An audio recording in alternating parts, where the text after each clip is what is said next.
টাকা ধার দিবেন আইন মেনে। কেন বললাম আইন মেনে টাকা ধার দিবেন? কারণ হচ্ছে যেই কোনো জিনিস, বাংলা একটা প্রবাদ আছে যে আগে তিতা পরে মিঠা ভালো। তো দেখা যায় একটা মানুষের সাথে আমাদের সম্পর্কটা ভালো থাকে, একটা পর্যায়ে গিয়ে যখন এই বিষয়টাতে আর্থিক লেনদেনটা আসে, ঠিক তখনই আমাদের সম্পর্কটাতে একটা ফাটল দেখা দেয়।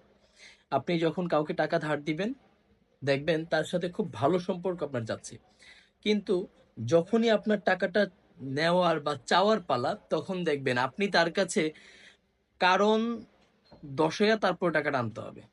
যেমন হচ্ছে, কি প্রয়োজনে আপনি টাকাটা ফেরত নেবেন, কেন নিবেন, এখন টাকা দিয়ে আপনি কি করবেন, এই কারণগুলো দেখায় টাকা ফেরত আনতে হবে, আদারওয়াইজ আপনি তার কাছ থেকে টাকা আনতে পারবেন না। এখন আইন মেনে টাকা ধার দিবেন কিভাবে? যেমন আপনি যদি কারোর সাথে কোনো আর্থিক লেনদেনে যান, যদি একটু বড় অ্যামাউন্ট হয়, তাহলে আপনি অবশ্যই নন জুডিশিয়াল স্ট্যাম্পে অথবা পূর্ণাঙ্গ কাগজপত্র হয় এরকম কোনো বৈধ ডকুমেন্ট নিয়ে তারপর টাকাটা ধার দিবেন। টাকাটা ধার দেওয়ার সময় কাগজপত্রে অবশ্যই সাক্ষীদের সই স্বাক্ষর রাখবেন, এবং দাতা এবং গ্রহীতারও স্বাক্ষর রাখবেন কাগজটাতে। এই হচ্ছে কাগজপত্রের বিষয়টা। এখন দেখা যায় অনেক সময় হয় কি, অল্প টাকার লেনদেন, যেমন 10,000, 20,000, 30,000, এরকম কোনো টাকা যদি হয়ে থাকে, তাহলে আপনি যখন কাউকে টাকাটা ধার দিবেন, দেওয়ার সময় আপনি তার সাথে যদি ফোনে কথা হয়, ফোন কলটা রেকর্ডিং করবেন। যদি মেসেজে কথা হয় তাহলে স্ক্রিনশট রাখবেন।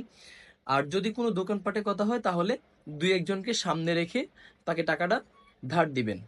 অন্যথায় আপনারও একই অবস্থা হবে, যে টাকা দেওয়ার পরে এখন আপনি বিপদে পড়ে যাবেন, টাকাটা আর নিতে পারতেছেন না, বা তার সাথে সম্পর্কটা খারাপ হয়ে যাচ্ছে। তো এই হচ্ছে আরেকটা ব্যাপার।